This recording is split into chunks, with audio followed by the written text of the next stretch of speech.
I am Natalie, 34 years old, and I never imagined my carefully planned celebration would end in tears and burned skin.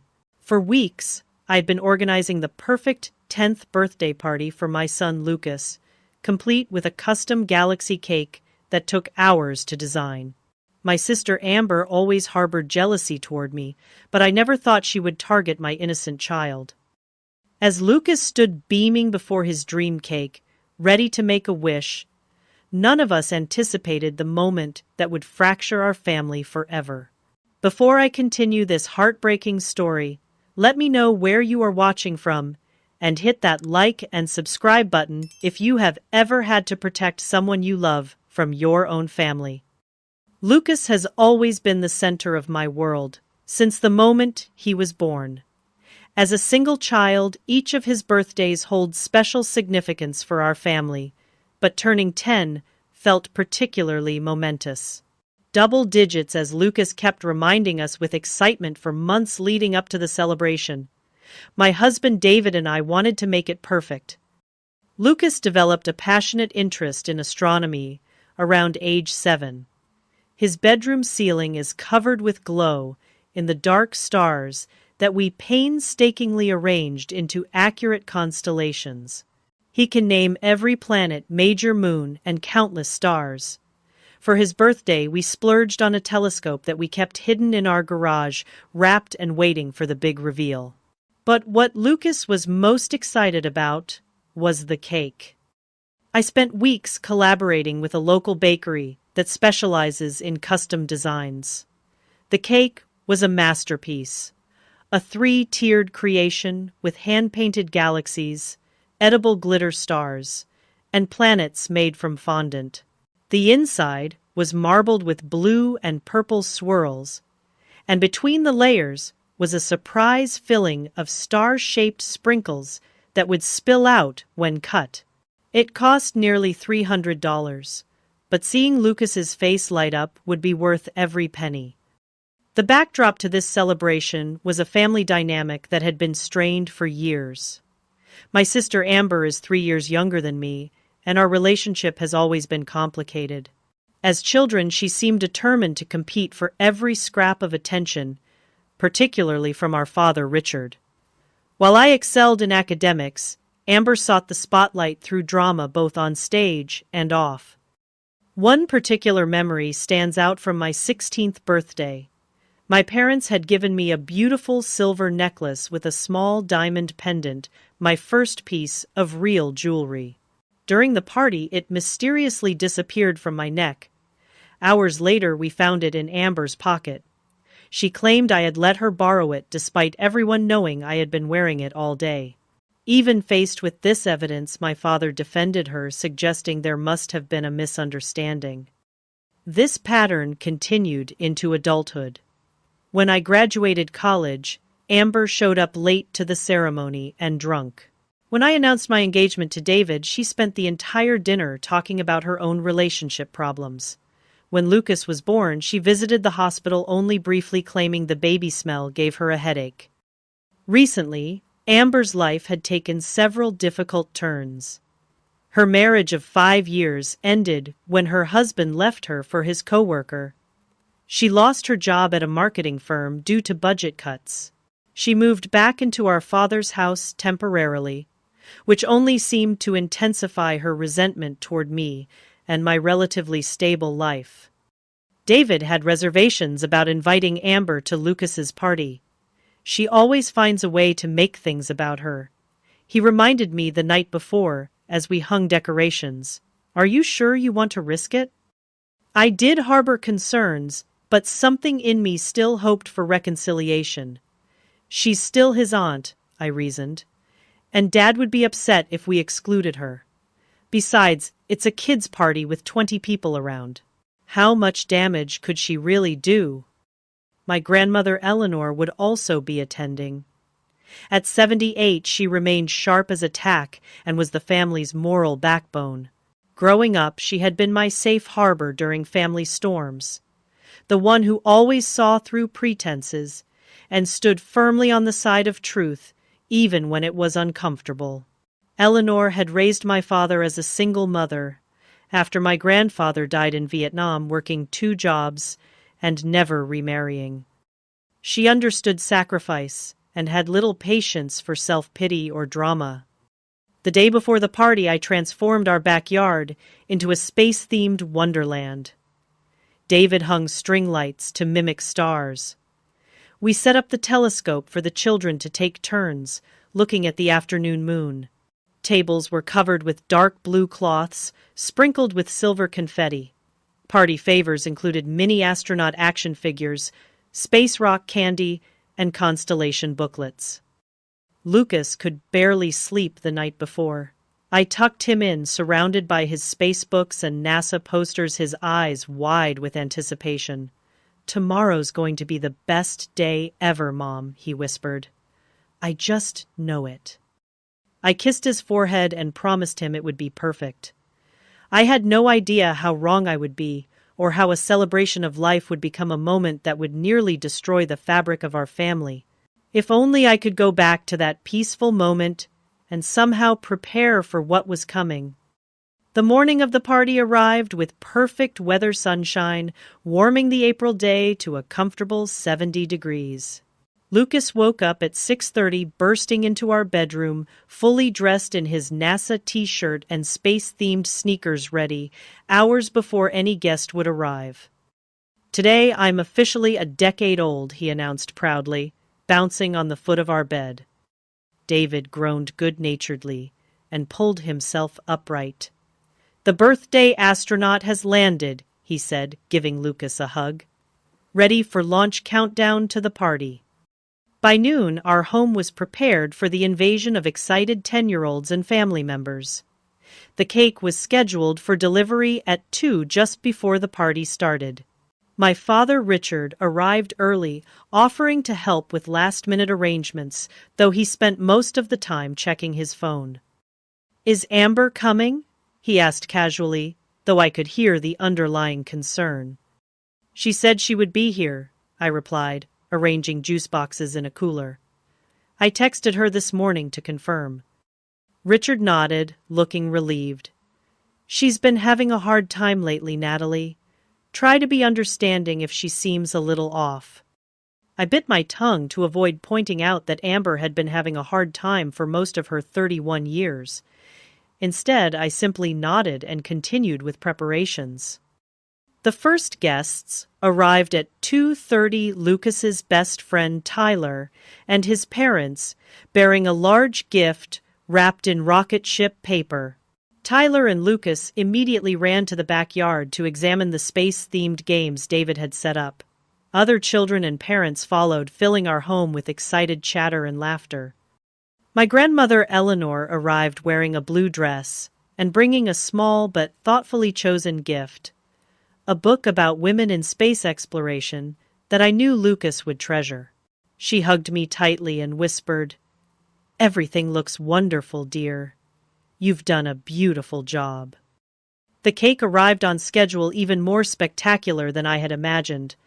I carefully stored it in our garage refrigerator, saving the reveal for later. 20 children explored our backyard space station, completing mission challenges for prizes and taking turns at the telescope. By 3:30, everyone had arrived except Amber. I tried not to let it bother me, focusing instead on refilling snack bowls and helping David organize the next game. Then, just as we were about to start the scavenger hunt for moon rocks hidden throughout the yard, Amber made her entrance. She wore a tight black dress, more suitable for a cocktail party than a child's birthday, carrying a gift box from an expensive electronics store. I noticed immediately that she seemed slightly unsteady, her smile too wide, her laugh too loud. She had been drinking. "There's the birthday boy," she announced, cutting through a group of parents to reach Lucas. She thrust the box into his hands. "Your favorite aunt brought you something amazing." Lucas, always polite, thanked her and set the gift with the others for later. "We're about to start a game, Aunt Amber. Do you want to play?" "Games are for kids," she said dismissively. "I'll watch with the other adults." The The scavenger hunt proceeded with children racing around the yard, searching for painted rocks. I kept one eye on Amber as she made her way to the drinks table, bypassing the punch bowl in favor of the wine we had set out for the adults. My father immediately gravitated to her side, their heads bent in conversation. "She's already 3 sheets to the wind," Eleanor murmured beside me, her eyes tracking Amber. "And Richard is enabling as usual." "It's fine," I said automatically though, worry gnawed at my stomach. "As long as the kids are having fun." The afternoon progressed with present opening space trivia and a piñata shaped like a rocket ship. Lucas was in his element, beaming with joy, surrounded by friends. I began to relax, thinking perhaps we would get through the day without incident after all. Throughout the activities, however, I noticed Amber making increasingly less subtle comments within my earshot. "Must be nice to afford all this for a kids' party," she said to another parent while examining the telescope. "Some people have all the luck." When Lucas opened her gift, a gaming system that I knew was well beyond what she could afford, given her financial situation, she made a point of announcing the price loudly enough for everyone to hear. "Only the best for my nephew. $700 is nothing when you love someone." My father beamed with pride at her generosity, apparently unconcerned by the inappropriateness of both the gift and her behavior. David caught my eye across the yard, his expression a mix of concern and "I told you so." As the afternoon wore on, Amber's glass never seemed to empty, and her comments grew more pointed. She cornered me in the kitchen as I prepared to bring out the cake. "Such a perfect mom," she slurred slightly, leaning against the counter. "Perfect house, perfect husband, perfect kid. Do you ever get tired of being so damn perfect, Natalie?" "Amber, this is Lucas's day," I said quietly. "Can we not do this now? Do what I'm just making conversation with my beloved sister." Her smile didn't reach her eyes. "Dad was just saying how amazing you are hosting this whole space extravaganza. He's so proud." I doubted that was an accurate representation of their conversation, but I chose not to engage. "Can you tell everyone we're ready for cake? I need to get it from the garage." Amber's eyes narrowed slightly, but she nodded and returned to the yard. I took a moment to compose myself, reminding myself that the party was almost over. Just cake, a few more games, and then everyone would leave. We could handle this. With David's help, I carefully carried the spectacular galaxy cake from the garage to the backyard. A collective gasp rose from the assembled guests, followed by excited chatter from the children. Lucas's eyes widened, his mouth forming a perfect O of astonishment. "Mom, it's amazing," he breathed, circling the table to view the cake from all angles. "It looks just like the Andromeda Galaxy on this side." Everyone gathered around, phones raised to capture the moment. My heart swelled with pride and love seeing Lucas so happy. For that brief, shining moment, everything was perfect. I had no idea that in less than 5 minutes, that perfection would shatter completely. The galaxy cake sat at the center of the table, 3 tiers of astronomical wonder. The bottom layer was deep purple, fading to midnight blue, dotted with tiny, edible stars that seemed to twinkle under the sunlight. The middle tier featured swirling nebulas in vibrant pinks and greens, while the top tier showcased our solar system, with each planet meticulously crafted from fondant. 10 candles were arranged to form a constellation, waiting to be lit. Lucas stood before his masterpiece, his eyes reflecting the wonder of a child seeing magic made real. Friends clustered around him, equally mesmerized by the confectionery creation. Even the adults paused their conversations to admire the artistry.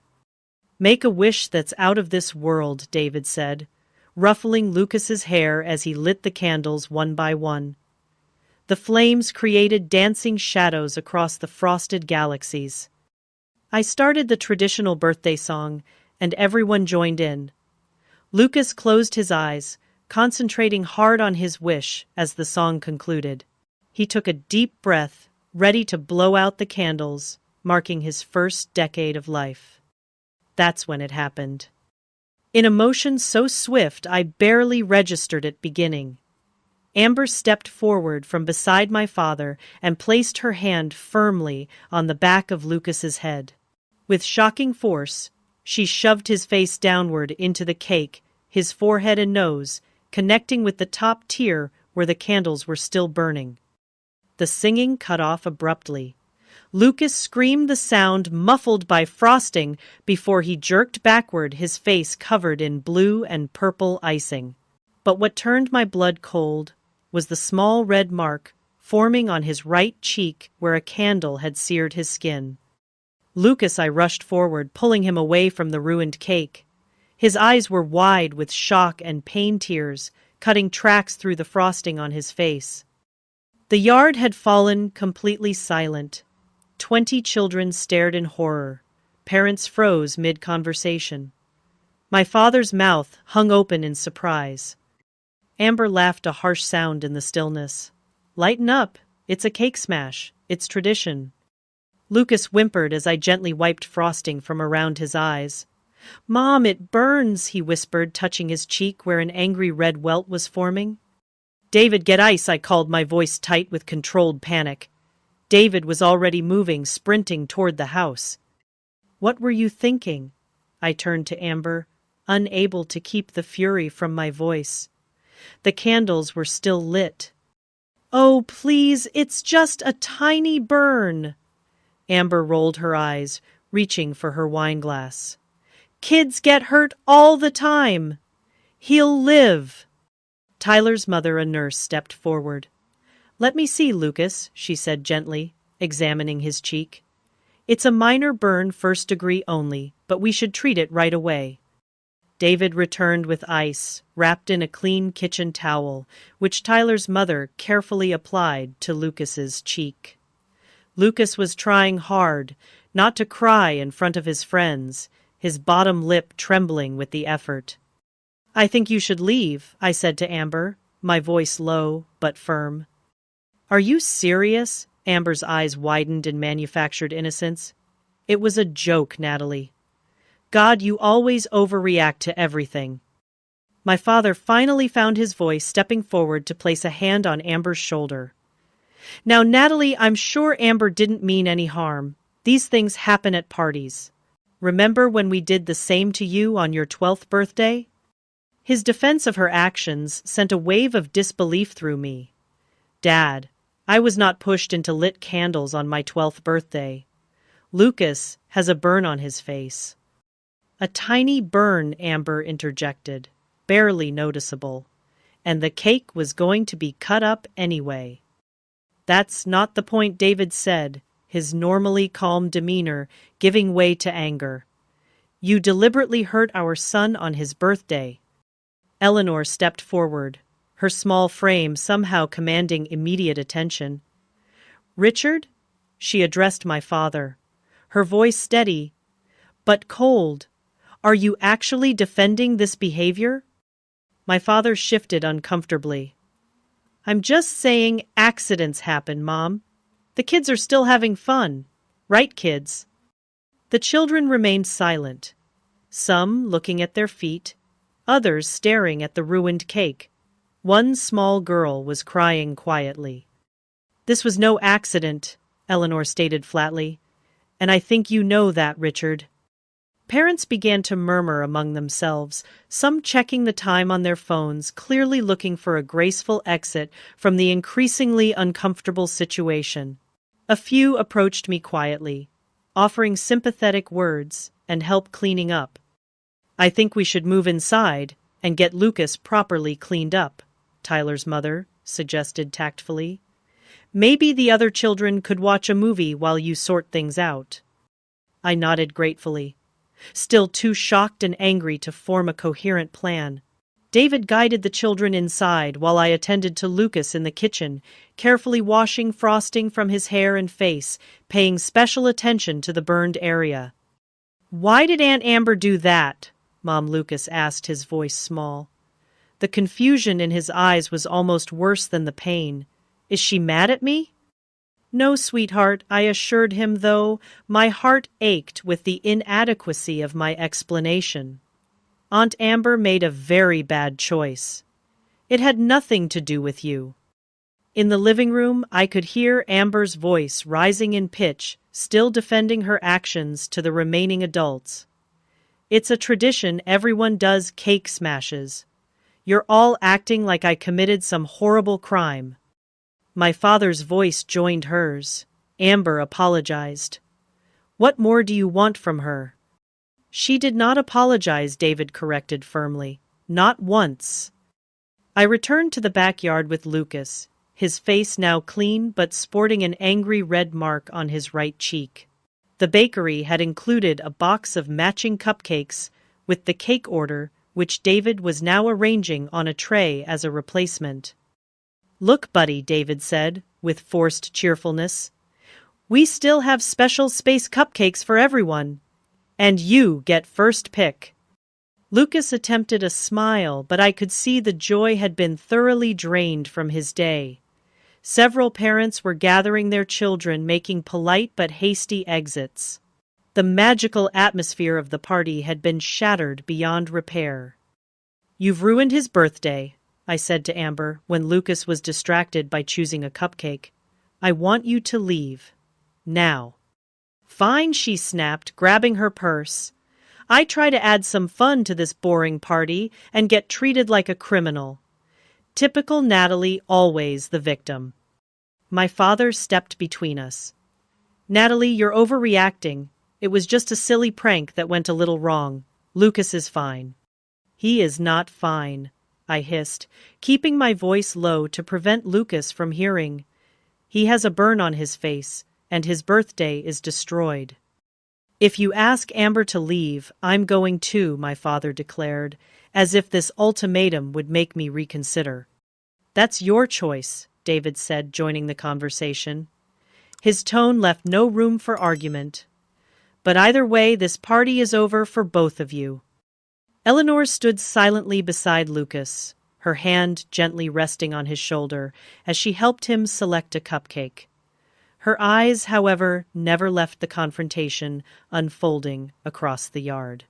I would later learn how significant that quiet observation would prove to be. As Amber and my father gathered their things to leave, neither offering a genuine apology to Lucas, I felt something break inside me. This wasn't just about a ruined cake or even a minor burn that would heal. This was about years of toxic behavior being excused, enabled, and perpetuated. This was about my innocent child becoming the latest target in a pattern I had endured my entire life. I watched them walk to my father's car, Amber glancing back once with an expression that held not remorse but something closer to satisfaction. In that moment, I knew something had to change. I just didn't yet realize how dramatic that change would be, or that my quiet, dignified grandmother would be the catalyst that would shatter our family's foundations forever. The remainder of Lucas's birthday passed in a blur of forced smiles and hollow cheerfulness. David and I did our best to salvage the celebration, serving cupcakes and organizing a few final games, but the damage was done. The children were subdued, the parents awkward and overly sympathetic. By 5:30, everyone had left except Eleanor, who silently helped us clean up the backyard. The ruined galaxy cake sat on the table, a painful reminder of the day's events. Lucas's faceprint was clearly visible in the top tier, surrounded by broken candles and smeared frosting. It looked almost violent, like a crime scene of childhood joy. What should we do with it? David asked quietly, as we stood surveying the remains.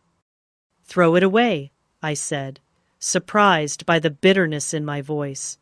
All that work, all that money for nothing. Eleanor approached with a garbage bag. I'll take care of this. Why don't you check on Lucas?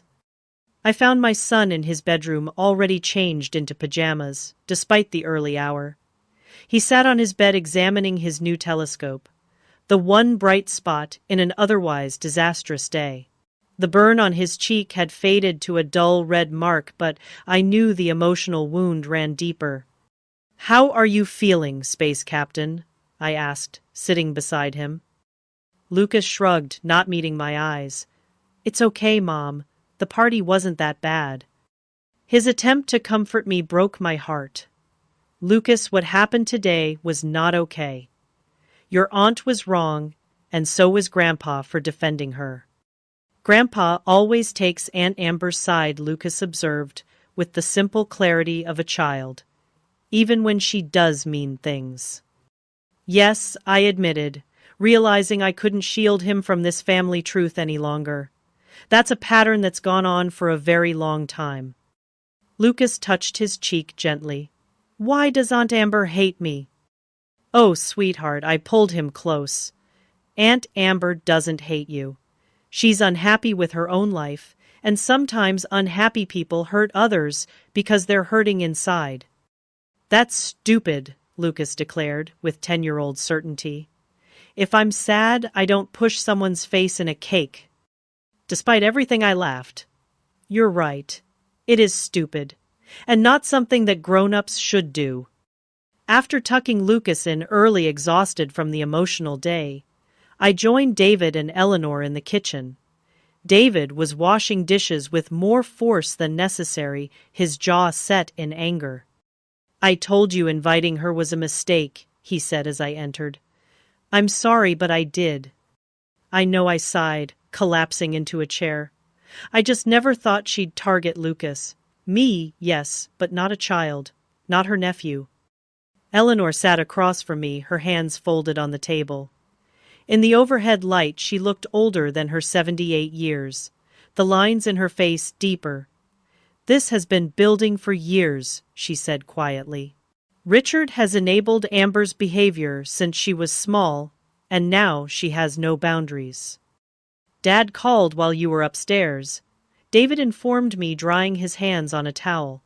"He said we owe Amber an apology for embarrassing her in front of everyone. Can you believe that?" Fresh anger surged through me. "We owe her an apology. Our son has a burn on his face." "Richard has always been blind where Amber is concerned," Eleanor observed. "But this crosses a line. Hurting a child is unforgivable." We sat in silence for a moment, the only sound the hum of the refrigerator and distant traffic outside. I felt hollow, drained of emotion, yet somehow still churning with anger. "What now?" I finally asked, looking between my husband and grandmother. "Do we just pretend this never happened the next time we see them? Go back to walking on eggshells around Amber?" David leaned against the counter, arms crossed. "I don't want her around Lucas again. Not until she gets help at minimum." I nodded in agreement. "But you know Dad will never accept that. He'll say we're being dramatic and unfair." "Then perhaps Richard needs to make a choice," Eleanor said, her voice firm. "Support his daughter who is protecting her child, or continue enabling destructive behavior." She rose from the table with surprising energy for her age. "I should head home. It's getting late." I walked her to the door, suddenly reluctant to see her leave.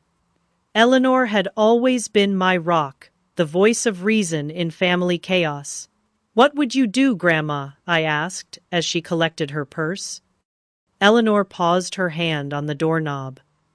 "I would remember that my first responsibility is to protect my child, not to placate adults who should know better." She kissed my cheek gently. "Get some rest, Natalie.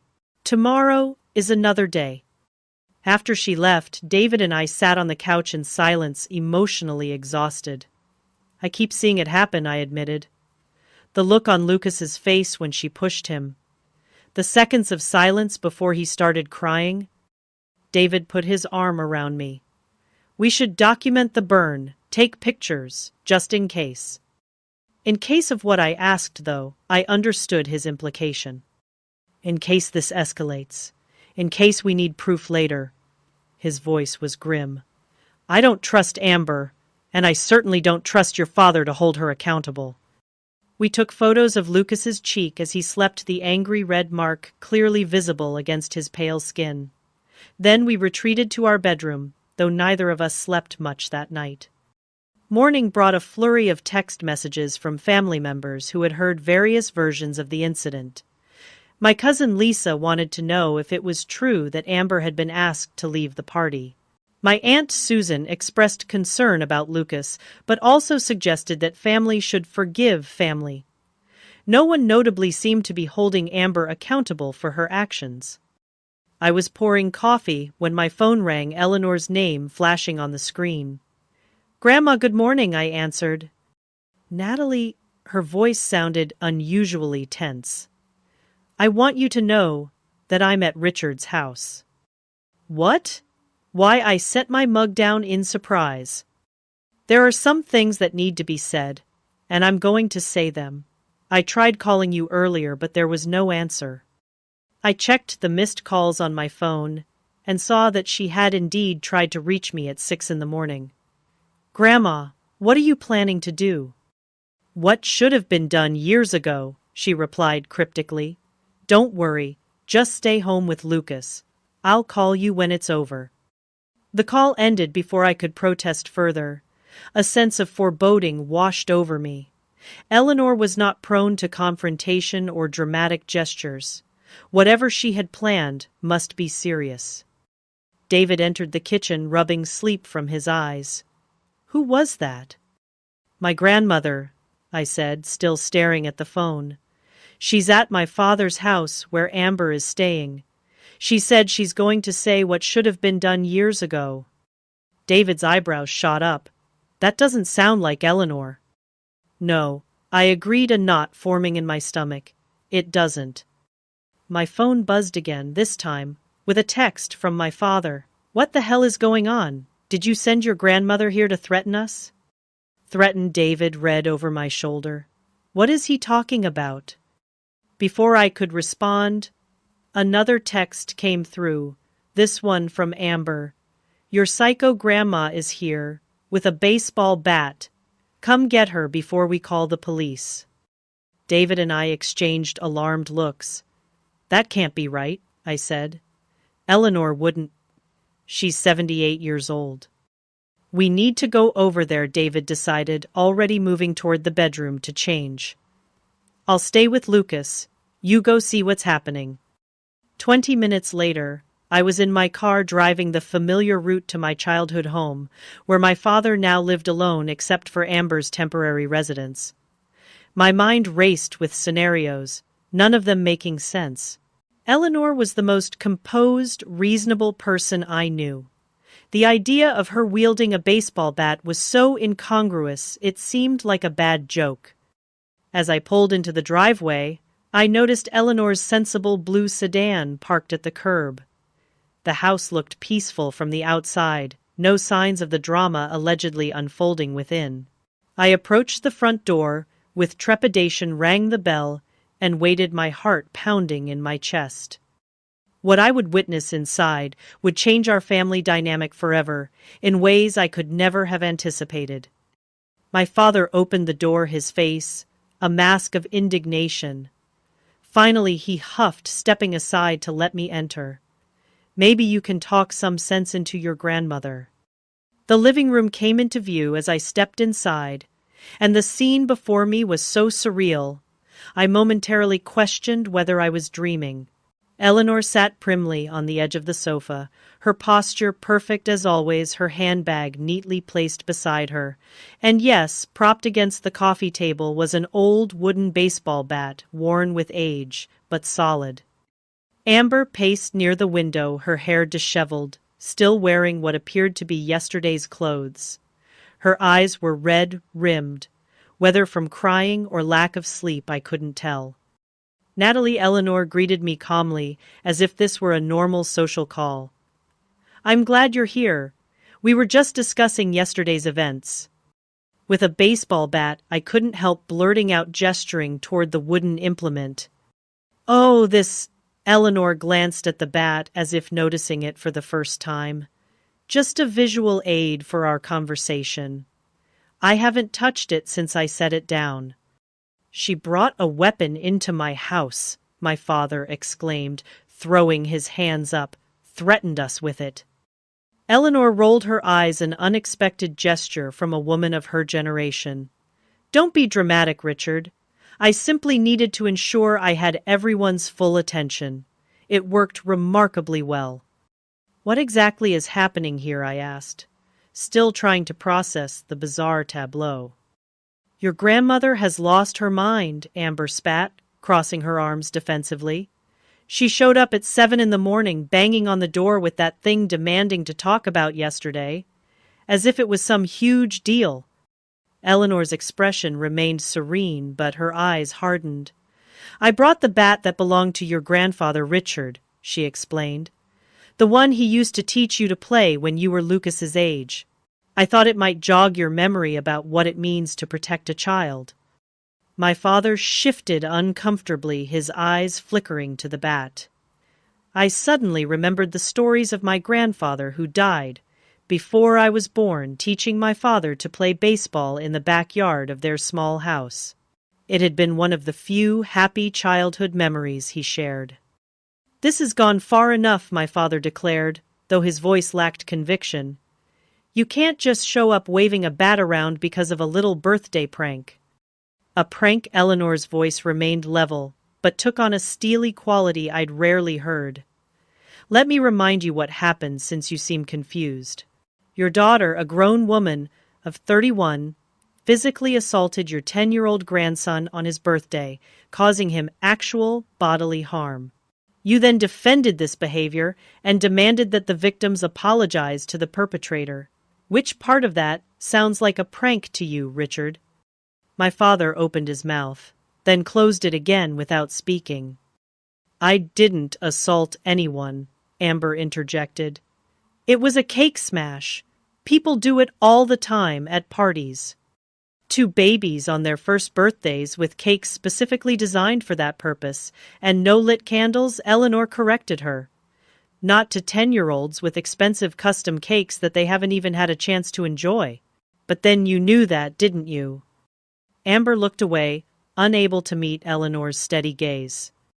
"I came here today," Eleanor continued, "because I've watched this family dynamic deteriorate for years. I've stayed quiet, thinking it wasn't my place to interfere in how Richard raised his daughters. That was my mistake, and one I'm correcting now." She reached into her handbag and pulled out her phone.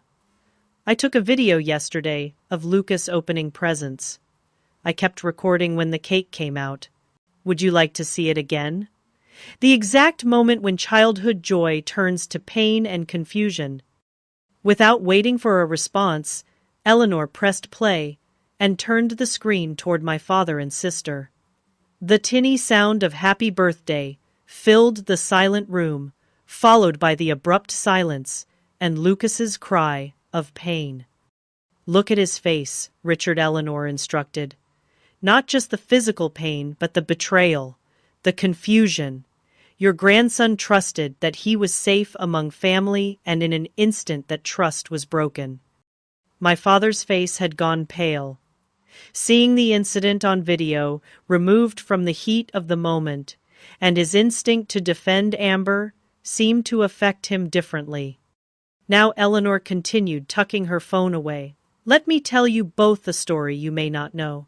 When I was 32, my husband died in Vietnam, leaving me alone with Richard, who was 7 at the time. My brother offered to let us move in with his family to help with expenses. One night at dinner, he slapped Richard for reaching for seconds before everyone had been served. Just once, not hard enough to leave a mark." She paused, her eyes fixed on my father. "Do you remember what I did, Richard?" My father nodded slowly, the color draining from his face. "I packed our belongings that night, and we were gone before morning. I worked 2 jobs to keep a roof over our heads rather than expose my child to someone who would hurt him. Because that's what parents do. They protect their children no matter the cost, no matter who the threat comes from. Even family. Especially family." The room fell silent as her words hung in the air. I felt a surge of emotion, seeing my grandmother in an entirely new light. The quiet, proper woman who always urged family harmony had a backbone of steel when it mattered most. "So here we are," Eleanor concluded, reaching for the baseball bat. She held it not as a weapon, but almost reverently running her aged fingers along the worn wood. "I brought this to make a point. Not to threaten violence, but to remind you of legacy. What will yours be, Richard? A father who taught his daughter that hurting children is acceptable. A grandfather who failed to protect his grandson. Is that how you want to be remembered?" My father sank into an armchair, suddenly looking every one of his 65 years. "I never thought of it that way," he admitted quietly. "It was just cake. Just a joke gone wrong." "It was never just cake," I found my voice at last. "It was Amber's resentment, and you're enabling a pattern that's been going on my entire life. Yesterday it crossed a line because it hurt my son, my child, and I won't allow it to continue." Amber made a dismissive sound. "Always so perfect, aren't you, Natalie? The good daughter, the good mother. Some of us make mistakes." "Mistakes are accidental," I replied, my voice steady, despite the anger bubbling beneath. "What you did was deliberate. You saw an opportunity to ruin something special for my son, and you took it without hesitation." "I was drunk," she protested weakly. "Another choice, not an excuse," Eleanor countered. "And Richard, you've been making excuses for her behavior since she was small. I watched you do it, thinking you would eventually set proper boundaries. I was wrong to stay silent." My father looked between Eleanor, Amber, and me, conflict evident on his face. For perhaps the first time, he was being forced to confront the consequences of decades of favoritism and enabling. "What do you want from me?" he finally asked, sounding defeated. "Accountability," I answered simply. "For both of you. Acknowledge what happened, apologize sincerely to Lucas, and commit to making changes so nothing like this ever happens again." "And if we don't," Amber challenged, though her usual defiance seemed hollow. Eleanor stood smoothly for her age, the baseball bat held loosely at her side. "Then you make your choice, and Natalie makes hers. But understand this, both of you. I've lived long enough to know that family is defined by how we treat each other, not by blood alone. If you cannot be trusted to respect boundaries and treat a child with basic kindness, you have no right to be in his life." She walked to the door, pausing to look back at my father. "The bat stays with you, Richard. A reminder of what's at stake. Your relationship with your daughter and grandson, or your continued enabling of behavior that hurts them both. Choose wisely." With that, she walked out, leaving the three of us in a silence charged with unspoken emotions and decisions that would shape our family's future. I looked at my father and sister, seeing them with new clarity. "Lucas's burn will heal," I said quietly. "But his memory of yesterday, and what happens next, will last forever. The same is true for me. The choice is yours." As I turned to follow my grandmother outside, I realized that the confrontation had shifted something fundamental in our family dynamic. Whether it would lead to healing or permanent fracture remained to be seen, but the old patterns had been irrevocably disrupted. For better or worse, we could never go back to the way things were before. The days following Eleanor's baseball bat intervention unfolded in a series of tense conversations and uncomfortable revelations. I returned home from my father's house to find David and Lucas building a Lego space station, a deliberate distraction from the family drama. Lucas's cheek still bore the mark from the candle burn, a physical reminder of wounds both visible and hidden. "How did it go?" David asked, when Lucas was out of earshot retrieving more Lego pieces from his room. "Surreal," I admitted, still processing the morning's events. "Grandma actually brought Dad's old baseball bat. Though she never threatened anyone with it, she just made them listen." Really listen maybe for the first time? David's eyebrows rose. Eleanor, our Eleanor, who bakes cookies and does crossword puzzles. Turns out there's a lot about her I never knew, I said, recounting the story she had shared about leaving her brother's home to protect my father as a child. She's stronger than I realized. Later that evening, my phone rang, my father's name appearing on the screen. I stepped onto the back porch to take the call, watching through the window as David helped Lucas get ready for bed. Natalie, my father began, his voice uncharacteristically hesitant. I've been thinking about what your grandmother said, about what happened yesterday. I remained silent, waiting. I've always tried to keep the peace, he continued. With Amber, I know I've made excuses. After your mother left, I didn't want to lose anyone else. The reference to my mother's abandonment when I was 12 and Amber was 9 hung between us, an old wound rarely acknowledged. Dad making excuses for Amber isn't keeping the peace. It's enabling behavior that hurts others. Yesterday it hurt Lucas. Physically hurt him. I know, he admitted quietly. Seeing that video, hearing him cry.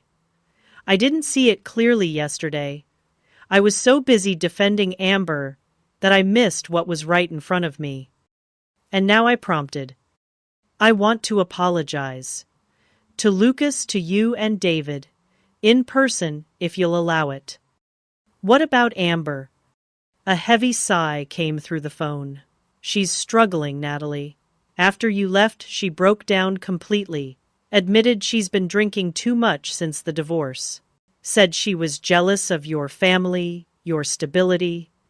She's agreed to talk to someone, a therapist. That's a start, I acknowledged, but it doesn't erase what happened. No, it doesn't. But it might be a step toward making sure it never happens again. We arranged for my father to visit the following weekend alone. Amber would not be welcome in our home until she had demonstrated genuine change, and Lucas felt comfortable seeing her again.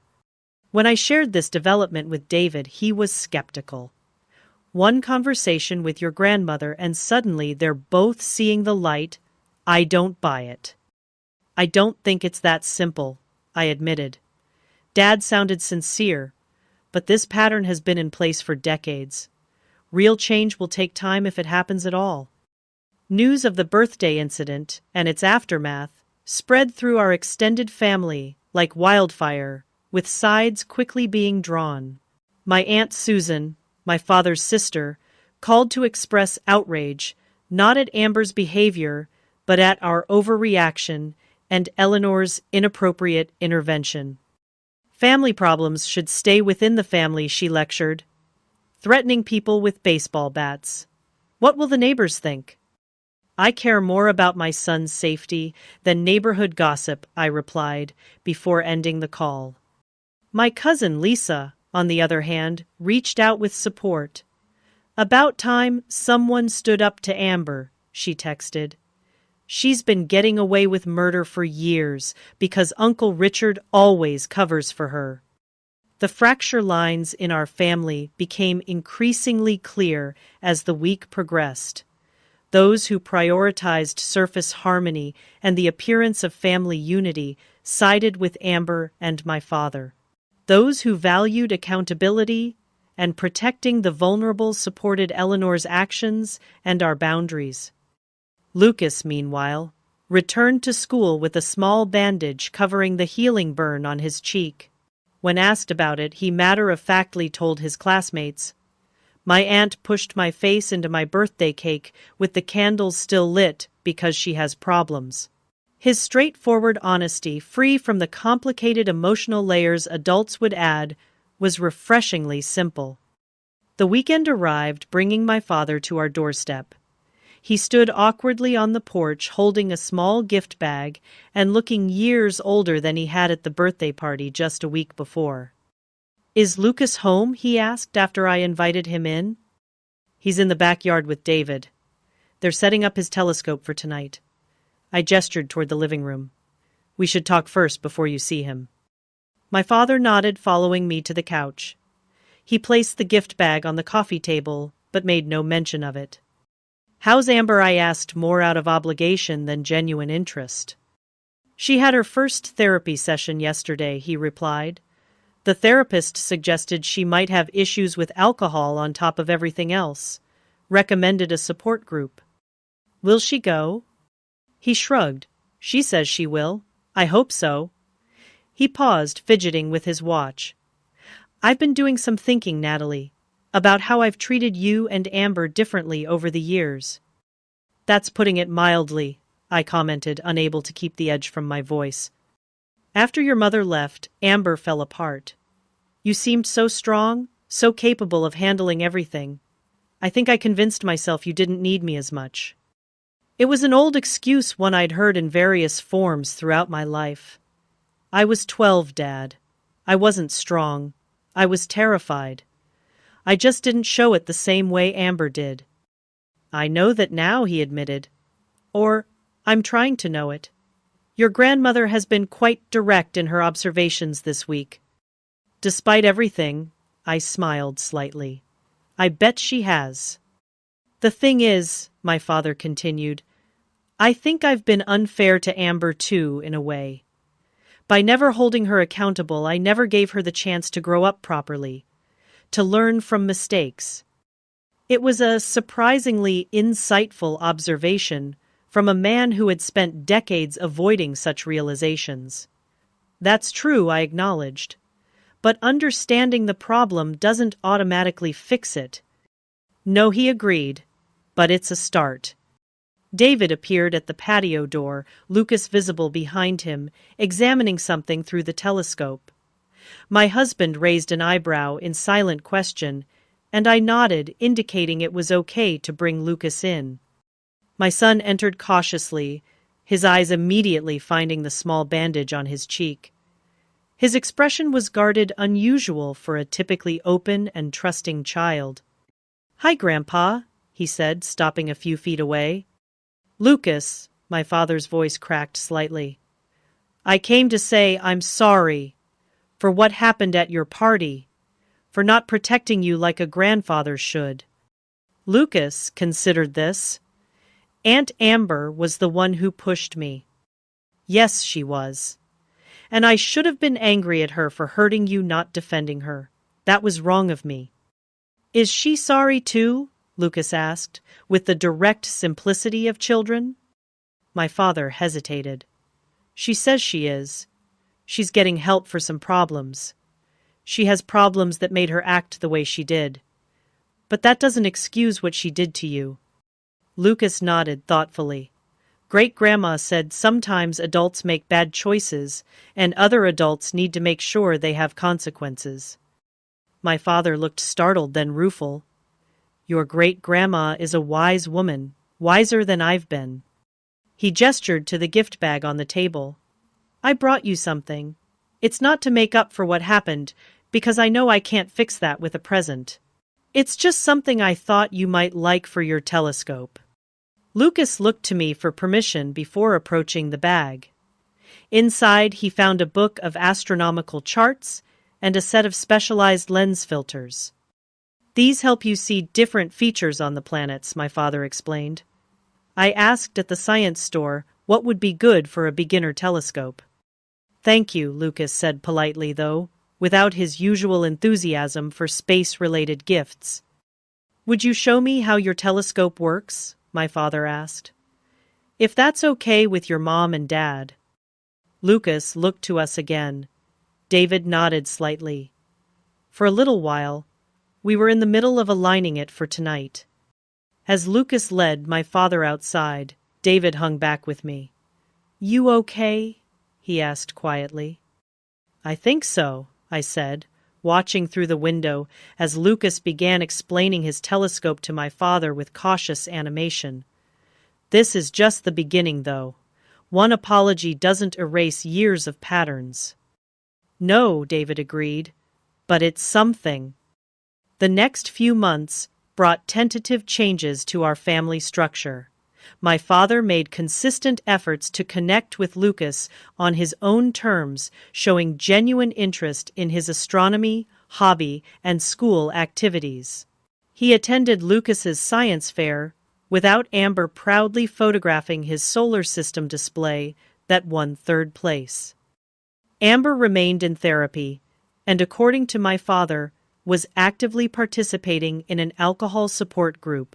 She sent Lucas a handwritten apology letter, which, while not perfect, acknowledged the hurt she had caused without excuses.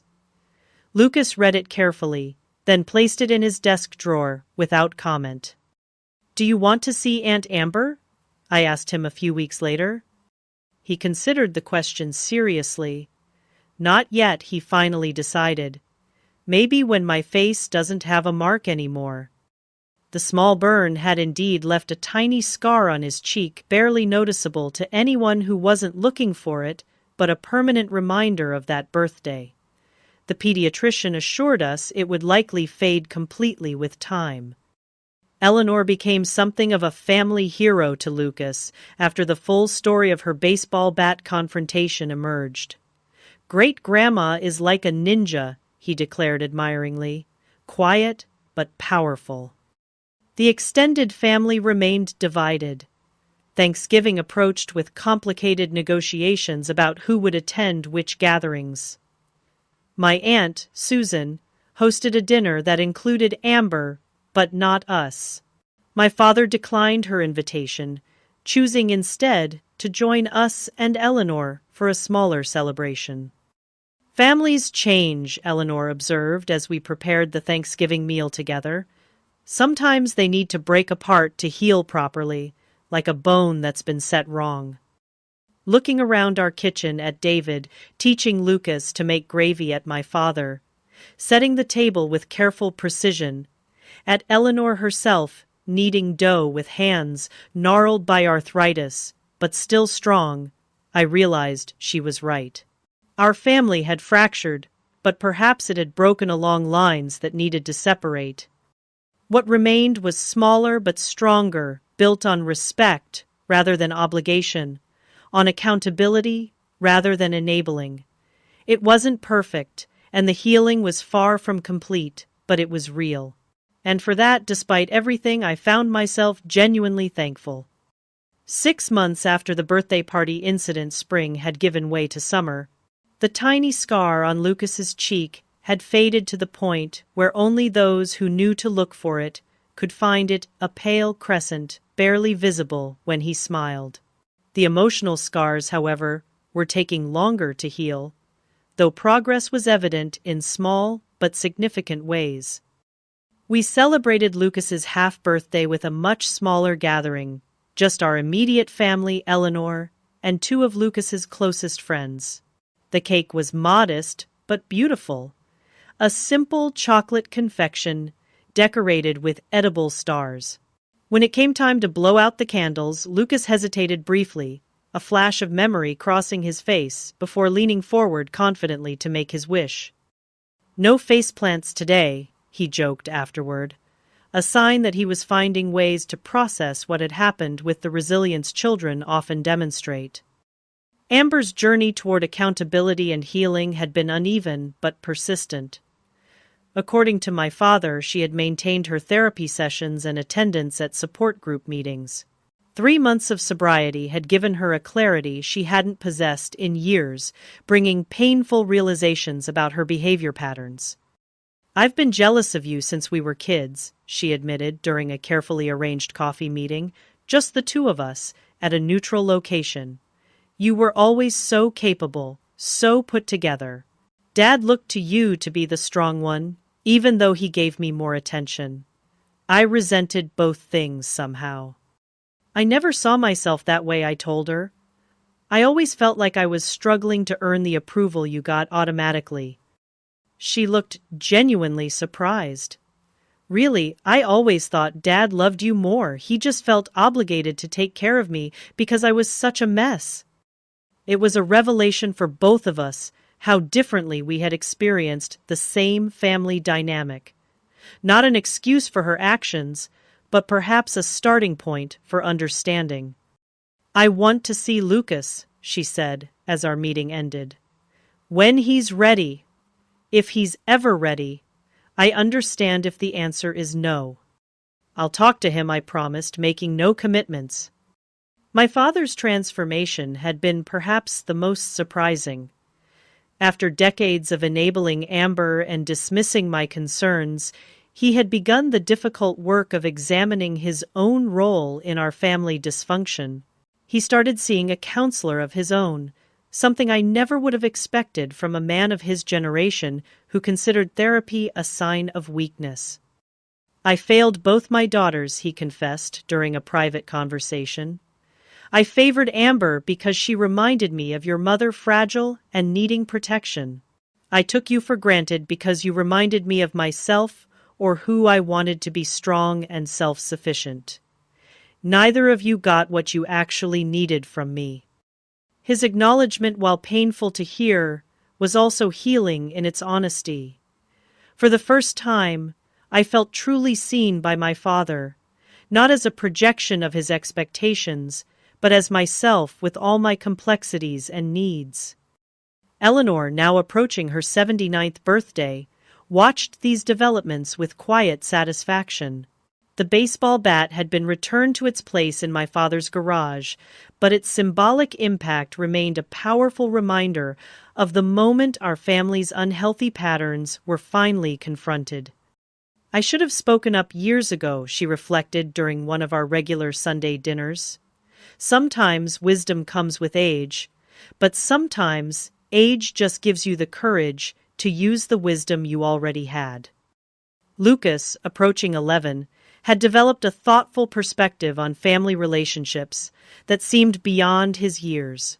When a classmate was dealing with parental conflict, he offered advice that caught the attention of his teacher, who later mentioned it to me.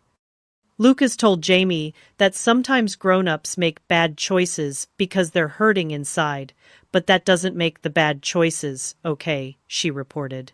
He said it's important to forgive people who are really trying to change, but also important to have consequences and boundaries. I was quite impressed with his emotional intelligence. I recognized Eleanor's phrasing in his words, evidence of how deeply children absorb the lessons modeled around them, for better or worse. The decision to allow Amber back into Lucas's life came gradually. First, supervised video calls, where she showed genuine interest in his activities and achievements. Then a brief meeting in a public park with David and me present. Finally, an invitation to join a family dinner at our home, contingent on her continued sobriety and respectful behavior. "Are you sure about this?" David asked the night before the dinner. "We can cancel if you have any doubts." "I'm not completely sure," I admitted. "But I think it's the right next step. Lucas needs to see that people can change, that making amends is possible. Otherwise, what lesson does he learn from all this?" The dinner was awkward, but peaceful. Amber brought a small gift for Lucas, a book about women astronomers that showed thoughtful consideration of his interests. She made no grand speeches or dramatic apologies, just engaged in normal conversation and helped clear the table afterwards, small acts of ordinary family participation that felt significant in their normality. As summer progressed, our family continued its careful reconstruction. The fracture lines remained visible, like the Japanese art of kintsugi, where broken pottery is repaired with gold, making the damage part of the object's history rather than something to disguise. Some extended family relationships remained severed. My Aunt Susan continued to insist we had overreacted, and eventually I stopped trying to justify our boundaries to someone who refused to respect them. Other relatives, seeing the positive changes in Amber and my father, gradually reconnected, accepting the new family dynamic. One evening in late August, I found Lucas in the backyard with his telescope, my father beside him, pointing out constellations in the darkening sky. They didn't notice me watching from the patio door, absorbed in their shared interest. That small star there is actually a whole galaxy millions of light years away, my father was explaining. The light we're seeing started its journey before humans even existed on Earth. Lucas adjusted his telescope slightly. So we're looking at the past, not what it actually looks like now. Exactly. By the time the light reaches us, everything has changed. But that doesn't make what we're seeing any less real or beautiful. I was struck by the unintentional metaphor in their astronomical discussion. Our family was indeed seeing each other's light from the past, acknowledging that much had changed in the interim, yet finding value in the connection nonetheless. As Lucas's 11th birthday approached, we discussed how to handle the celebration conscious of the previous year's trauma.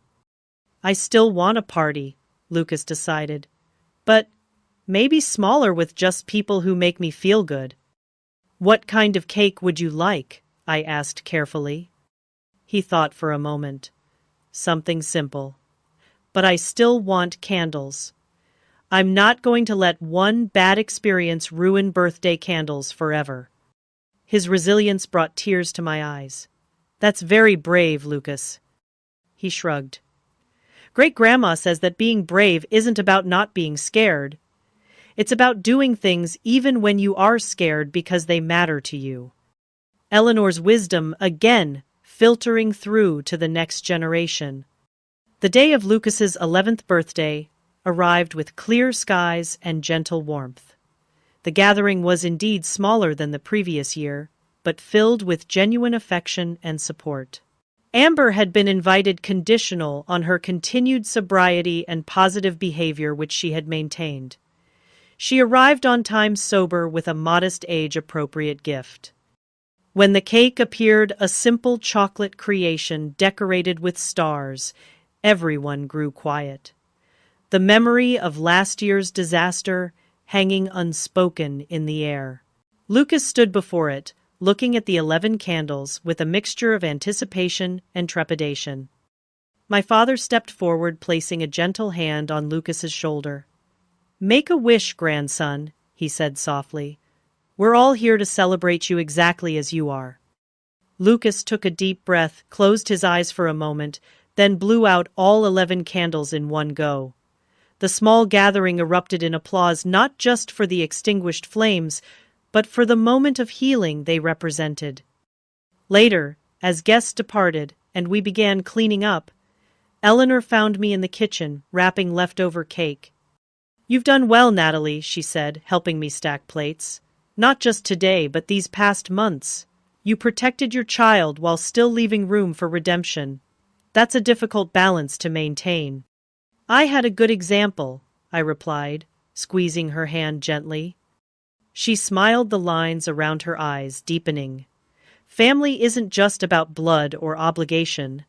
It's about choices made daily to treat each other with respect and kindness. The people who consistently make those choices are your true family, whether they share your DNA or not. As the kitchen clock ticked toward midnight, marking the end of Lucas's birthday, I reflected on the journey our family had taken since that disastrous cake incident. We had broken apart, confronted painful truths, and begun the slow process of rebuilding on a healthier foundation. Not everyone had made the journey with us, and the new structure was smaller than before, but it was stronger, more authentic, and ultimately more nurturing. The tiny scar on Lucas's cheek would continue to fade until it disappeared completely, but the lessons learned would remain woven into the fabric of our family story. Sometimes protection requires confrontation. Sometimes healing requires separation. And sometimes the family you rebuild after a fracture is more valuable than the one you started with, precisely because it is chosen rather than merely inherited. As I tucked away the last of the birthday decorations, I felt a sense of peace that had been absent for much of my life. The journey wasn't over, the healing Not complete, but we were moving in the right direction, guided by love boundaries and the quiet wisdom of a 79-year-old woman who knew exactly when to bring a baseball bat to a family. Intervention. What would you do if a family member hurt your child? Would you choose family peace at any cost, or set firm boundaries even if it meant losing relationships? Share your thoughts in the comments below. And if this story resonated with you, please like, subscribe, and share it with someone who might need to hear that sometimes setting boundaries with family is the most loving thing you can do, both for yourself and for them. Thank you for listening to my story, and may you find the courage to protect what matters most in your own life.